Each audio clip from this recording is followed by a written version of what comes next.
Good evening, depending on where you're watching.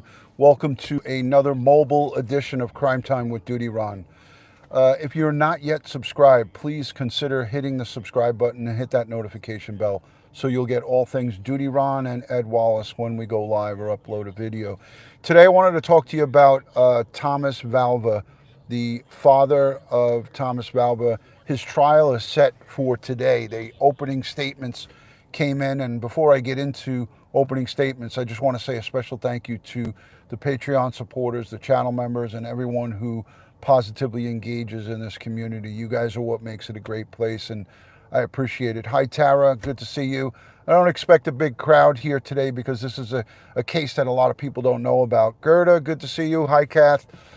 So on January 17th of 2020, this was just before COVID hit the United States. March 17th, St. Patrick's Day in 2020 is when COVID hit.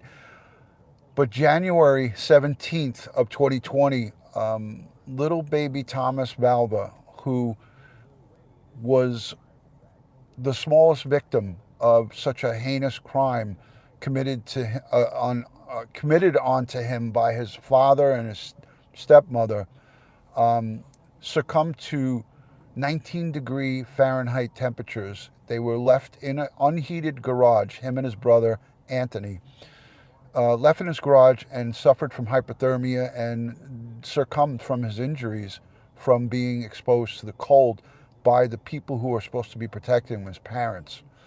But before we jump into it, I want to say a special thank you to the Patreon supporters, the channel members, and all the folks who positively engage in this community. You guys are what makes it a great place, and I give thanks and praise to each and every one of you. Thank you, thank you, thank you for giving us a thumbs up, for liking and subscribing. So Thomas Valva, his father, Michael Valva, was a New York City police officer. Not that that compounds it and makes it a worse of crime. It's the worst crime possible against your own son, your own flesh and blood. This was his son. He left him out in the garage in 19 degrees Fahrenheit temperature on a day in January of 2020, January 17th to be exact. And this boy suffered from hypothermia. His body temperature was in the 70s when he was brought to the hospital the next day. And his father and his step monster, Angela Polina, made jokes and laughed about him face planting in the garage because his legs were giving out from the hypothermia. They were watching him on a Nest or some type of home video camera. It's the worst case I've ever covered, and it's close to home here on Long Island. So there were so many signs that were missed by baby Thomas Valva's teachers. They reported, and child welfare, and so many agencies that were put in place to keep our kids safe, to be that safety net, school, the school nurse, neighbors, teachers. They wrote letters to social services and to child welfare. Thomas's and Anthony's mother wrote letters to the court, to family court, to child welfare, to BCW, to all of these agencies, and she begged them and pleaded with them. And what she was saying, if you look at my playlist, which I'm going to link down below on Thomas Valva, I have dozens and dozens of videos covering this case. But if you look at my playlist, you will be shocked to hear what this mother, what Justina Zupko Valva went through. She's a Polish immigrant. She was born in Poland and came here to United States, came here to America, and she married Michael Valva, Tommy's father. And everything went downhill from there. I'm going to read to you guys. Everybody failed him, Shay. Everybody failed him. Little Thomas Valva and his brother, Anthony, suffered through years of abuse and neglect at the hands of their father, a former New York City police officer, Michael Valva. He stands accused of murder in the death of his son, Tommy. Suffolk County prosecutors told the trial started today, told the jurors today in Riverhead, in Suffolk County Court in Riverhead, I beat them. This is opening statements from the prosecution. This is what they heard or saw Michael Valva, that's little Thomas's father. I will beat them until they bleed, Assistant District Attorney Laura Newcomb said. Michael Valva wrote this to his ex-fiancée, Angela Polina, in a text message exchange. It's the only thing that works. I'll beat them until they bleed. This is the father texting. They have that in a text going back and forth from each other. A jury of 8 women and 4 men are hearing evidence against Thomas Valva's father, Michael, in the 2020 death of his 8-year-old son, little Tommy. Little baby Thomas Valva was 8 years old. He didn't stand a chance. It is just sickening. It's despicable. It's disgusting. Any human being that goes after a vulnerable another human being, like a child or a senior citizen or anybody that has any type of learning disabilities, a mental handicap, and so forth, it doesn't. It just doesn't. It's just ungodly. It's evil. It's monstrous. I will beat them until they bleed, he said. A jury of 8 women and 4 men heard the evidence against Michael Valva in the 2020 death of his 8-year-old son, Thomas, who prosecutors says alleged he died after Michael Valva forced him and his brother Anthony to sleep in an unheated garage of their Center Moriches home on the night of January 17th, 2020. Michael Valva is standing trial in Suffolk County Court in Riverhead. The district attorney told the jurors that there are four numbers that they need to remember. Thomas's age when he died, 8 years old. The number of hours he spent in the garage, 16. He spent 16 hours in the garage. He was 8 years old. The low temperature the day he died, 19 degrees Fahrenheit. And 76.1, that was little Thomas's body temperature when he was taken to the Long Island Community Hospital in 20 degrees lower than normal body temperature. His body temperature the next day was 76.1 degrees. You know, I get shaken up. I get very emotional when I talk about this case. It was one of the first really difficult cases that I spoke about while on YouTube. And I think it's the only case that I've actually cried on camera when I talked about this. It made me cry. It broke me down. I was in my kitchen. I'll never forget it. I spoke about it. It was January 27th, 2020. If you want to go and watch that video, I'll link that down below. It was the day that the father was arrested. And when his father was arrested, you know, I was covering the case, and his father had the audacity, a former New York City police officer, he had the audacity to start a GoFundMe, and he collected a lot of money. I think $16,000 or $17,000. He collected a lot of money, and I might not be right on the number of the money that he collected in that GoFundMe, but he put a GoFundMe up for his son's funeral. And he told responding police officers and paramedics that his son fell in the driveway waiting for the bus for school. And he was in the basement of his home doing CPR on his son. And he knew that he killed his son. And he was doing CPR on his son's lifeless body. And he also dragged him and put him in a tub. He put him in a tub of warm water to get his body temperature up. These are all the things that his father did to try to cover up his murder. The murder that was committed by him and Angela. You know, Angela Polina, she's just equally as guilty in this whole situation because she stood by and watched this whole thing. Let me read the rest of what happened today. Michael Valva, that's the perpetrator in this, 43 years old, and his ex-fiancée, step-monster Angela Polina, 45, have both pled not guilty to charges of second-degree murder and 4 counts of endangering the welfare of a child in the January 17th, 2020 death of Thomas Tommy Valva, and the alleged abuse of his older brother Anthony, 10. Now, there was a third boy, Andrew, who was not autistic. He did not have any learning disabilities. He did not suffer from autism. Um, he was he was untouched. He wasn't hurt. He was able to live inside the home with the other children. It was really Thomas and Anthony that were exposed to this abuse, this mental and physical and psychological torture. So prosecutors allege that Thomas Valva died after Michael Valva, that's the father, and Angela Polina forced the children to sleep in an unheated garage in their Santa Mauritius home at night when it was just 19 degrees outside. Prosecutors have also alleged that the boys were denied food and access to the bathroom, leading to them arriving in their school in soiled clothing and searching for food in the trash can and on the floor. During 40 minutes, the assistant district attorney described for the jurors what she said was the results of years of abuse and neglect that began when Valva and the boys moved. Now get this, when they moved, listen to this address, 11 Bittersweet Lane in Santa Mauritius, Suffolk County, in September of 2017. Now, little baby Thomas died in January of 2020.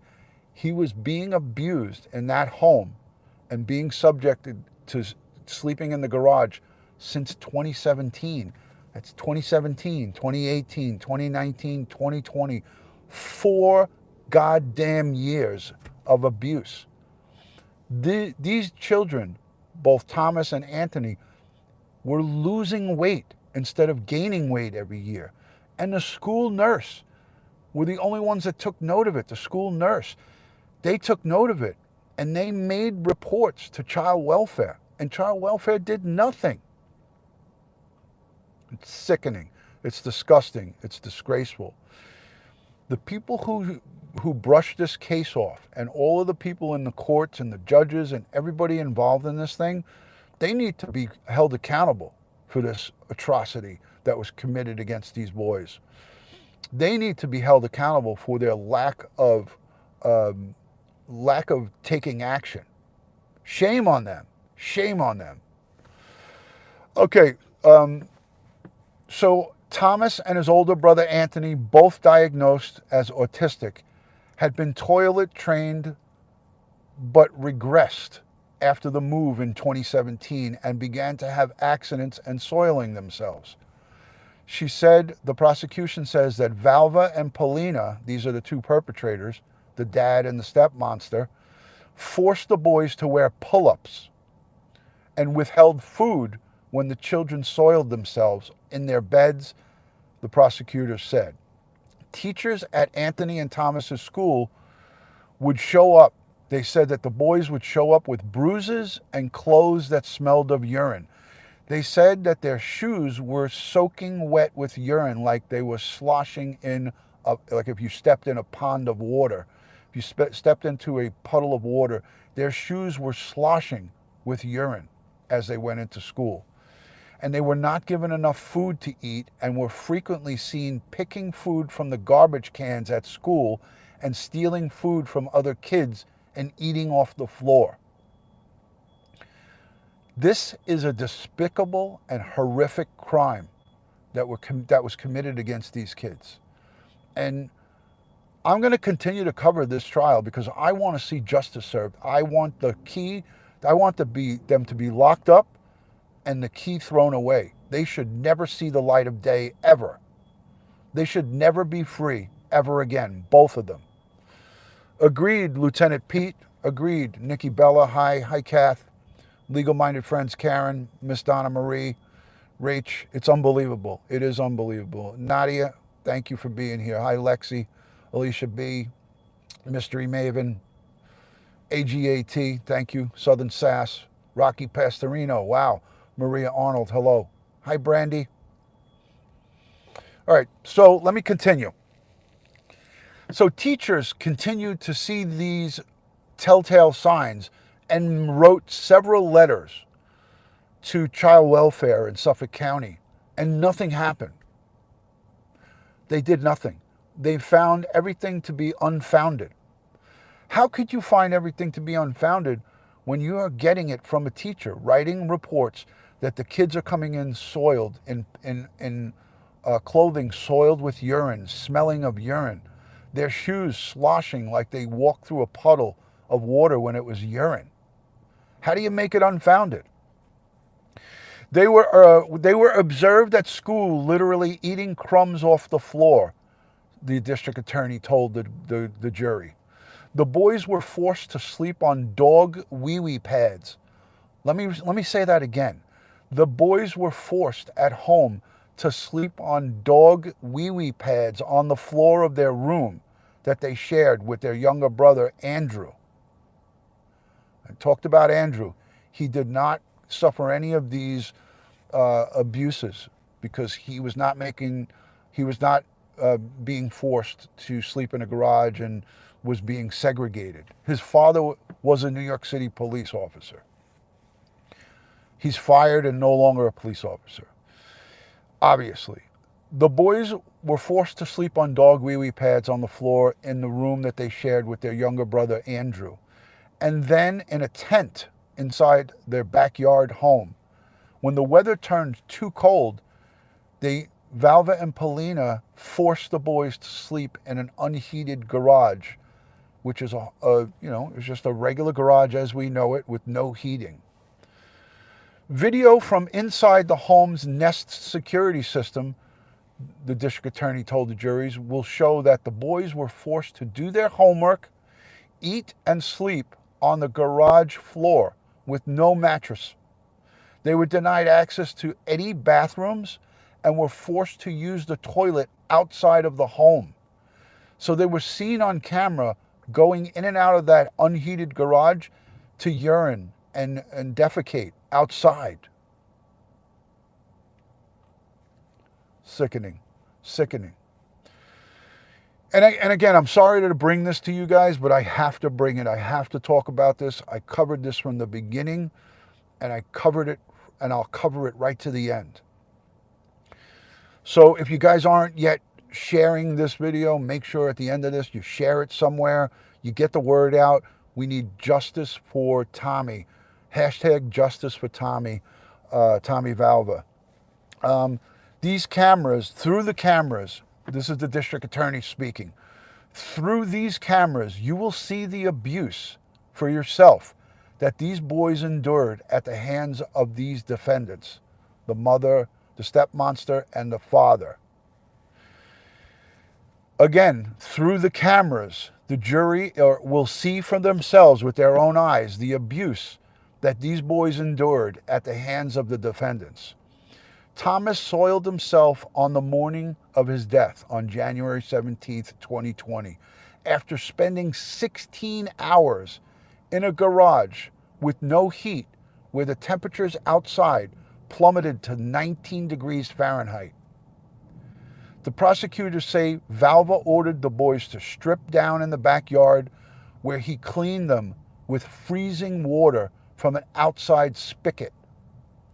So he took that 19-degree temperature water and sprayed them down with freezing cold water. Sickening. One of Valva's defense attorneys, Anthony LaPinta, used his opening statement to pin the blame of years of abuse and neglect to Thomas and the death of Thomas on Valva's co-defendant, Angela Polina. So what is happening here? These slick defense attorneys are now going to point the fingers at each one of these defendants. In other words, Thomas's father, Michael Valva, his attorney is going to say that Angela made him do it, and Angela Polina is going to say that Michael made her do it. There's two separate trials. There's a trial for Michael Valva, and there's a separate trial for Angela Polina. So they're going to try to pit the blame on one another. She's going to say he made her do it. He's going to say she made him do it. So this is Michael Valva's attorney talking. Anthony LaPenta used his opening statement to pin the blame of years of abuse and Thomas's death on Valva's co-defendant, Angela Polina. Anthony LaPenta, which is the attorney, and Thomas says that Thomas' struggle with incontinence, which doctors told Valva stemmed from a behavioral issues, said during his 40-minute opening statement. So he's blaming that the incontinence wasn't because of his years of abuse, it was because of his behavioral issues. Bullshit. Polina resented the boys for soiling her furniture and bedding. This is the attorney speaking. Angela Polino, the co-defendant, resented the boys for soiling her furniture and bedding and told Valva that he was too soft and too easy on them. Michael Valva's attorney says Angela wanted Valva and the boys to move out of the Bittersweet Lanes home, but Valva did not have the money to provide a home of his own. The former NYPD cop was overwhelmed both financially and emotionally. So now they're trying to paint this picture that he was overwhelmed and that he was put in this situation because of her. As the result of a very expensive and draining divorce with the boy's mom, Justina Zupka Valva, and a custody battle with the mother of his boys, he worked the night shift in the New York City Police Department, and he was home with the kids during the day. Kids would go to school during the day. Commuting at night from Center Moriches to New York City was stressful in itself. His own father, Thomas's father, said that Michael Valva's father died sometime during the course of all this happening, and they're trying to make that he was distraught over his father's death. It's just a bunch of bullshit, a bunch of hogwash, a bunch of painting. A defense attorney trying to paint a picture that Michael Valva, this evil monster, that he was being pressured by his fiance to do something and to be more strict about the kids soiling themselves, and that because of her pressure and her, pushing him to do something, that this is somehow justified. It's just bullshit. It's just a bunch of hogwash. Well, listen, I'm going to continue to cover this. This is just day one, opening statements. Opening statements in any trial, when it involves a murder and when it involves something like this, there's so much evidence they have. They have the Nest home video cameras. The Nest home video is going to be horrific to watch because they have this small little boy, Thomas Valva, face planting because of the hypothermia setting in, and his legs were giving out. And this little boy was face planting in the garage the morning of his death.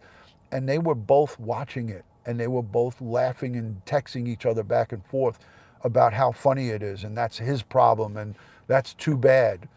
And then Angela, the step monster, during this kid's, he was dying essentially on camera. She texts to her boyfriend, fiance. She said, "I hope you're going to take them to school in the morning because I want to go get my nails done." This is just so sickening, so horrific, so horrifying. It just takes the cake on so many levels. But we're going to continue to cover it. Another thing I wanted to talk to you guys about is, we have our friends down in Florida. Hurricane Ian has now hit into the west coast of Florida, somewhere around Fort Myers, and that whole western, and that's exactly where I wanted to live. I wanted to live in Venice Beach, right around Sarasota. So that whole western seaboard of Florida is being obliterated right now. So we send all of our friends and all of the people of the entire state of Florida our strength, prayers, and positive vibes. Hurricane Ian is nothing to joke with. You're talking about storm surges. that are ranging anywhere from 5 feet to 18 feet at what I'm hearing. And if you want to watch some great live coverage, there is a YouTube channel called Ryan Hall Y'all. I've been watching him all morning, and he's covering every part of this thing. He's going to be live for, I think he said 12 hours. But all of the adjoining states, like Atlanta, Louisiana, this thing is going to affect multiple states. Everybody that's going to be affected by this, they're talking about, tornado watches and tornadoes coming up. But yeah, I encourage you guys to go over after I'm done with this live stream and go and watch Ryan Hall Y'all. And it's, Ryan Hall, comma, Y apostrophe ALL. But if you just put in the search bar Ryan Hall, he's got 100,000 people watching him right now with his live storm coverage. The guy is awesome. Thank you for becoming a member. Thank you for sending that message, Terry. Free members message. She sends prayers. Yeah, again, guys, these are troubling times for people down in Florida. So for those of you who are in Florida, I'm sending you strength, prayers, and positive vibes.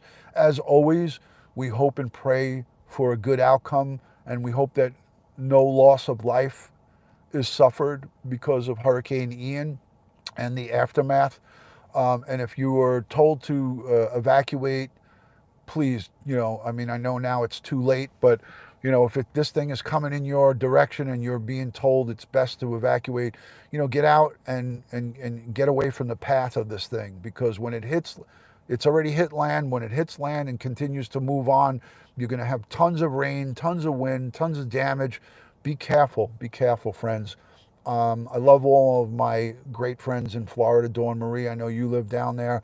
I know you're on the opposite coast, but it looks like this thing is going to go straight through Florida. So thank you to everyone who's joined. I know that this is not a popular case or subject with you guys, Thomas Valva. I went to the walk, Justice for Thomas, March 1st of 2020. That was right. I think probably everybody that was in that walk was exposed to COVID, or COVID was in the mix. It was here in America. It didn't officially get to be a pandemic until after March 17th, I believe, St. Patty's Day-ish. So March 1st of 2020, myself and Diane B. went to the Justice March for Thomas Valva. We gave his mother a card with $500 in it. We donated to Justina Zupko Valva. I was doing that in 2020, what I still do now. We handed her an envelope with cash, me and Diane B. She was there with me. I actually asked her to videotape me walking up to her home, because she lived right in Valley Stream, which is right by my house. So Diane sat in this car right here and videotaped me going up to her door and handing her the money. I just asked her to do it because I just wanted to cover myself. There was just too much craziness going on at that time with the case, and there was a lot of nutty people going around to her. I didn't want to get accused of anything crazy, so I just asked her for my protection, just videotape me. I never uploaded it or put it on YouTube. I just wanted it documented, like that I was there, I made the exchange, and I left. But that was just donations from all of you guys who were there with us at the time. It was from, the Crime Time with DutyRon channel. And then we gave also, in addition to that, we gave an Apple gift card because her other children, the other two boys, Anthony and Andrew, they like to use the iPads. So we gave them an Apple gift card to, to buy games or do whatever on the Apple thing. So that was just our way of supporting. And I videotaped the Justice Walk for Thomas Valva. So I'll link that here in one of the cards, somewhere up here or down here, the Justice Walk. But I have a whole playlist on Thomas Valva. Go check that out. I'll link that here. Thank you, Black Rose. So yeah, watch these older videos. They weren't done in the studio. I didn't have a studio back then. I had just started YouTube. I was just learning YouTube at that point. So those videos are kind of like, those is kind of the start of what I was doing, a start of the movement of Crime Time with DutyRon. So they aren't the best production or quality, but I covered it. I covered it to the best of my ability at that time.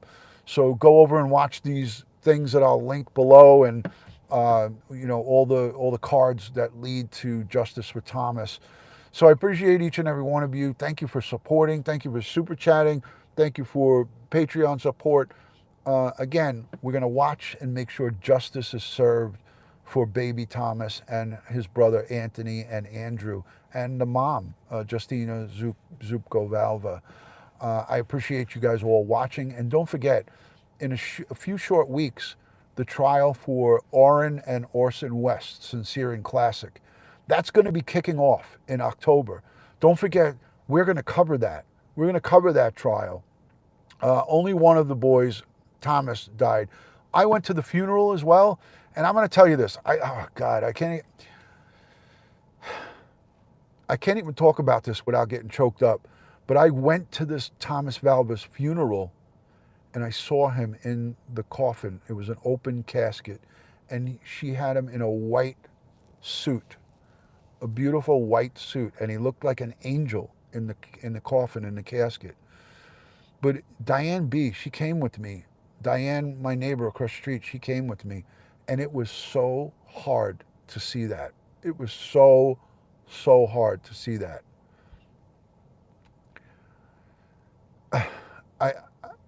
I can't tell you how difficult that was. So send strength, prayers, and positive vibes to Tommy's brother, Anthony, Andrew, and Justina Zupko Valva. All right, guys, I'm going to get out of here before I start crying on you.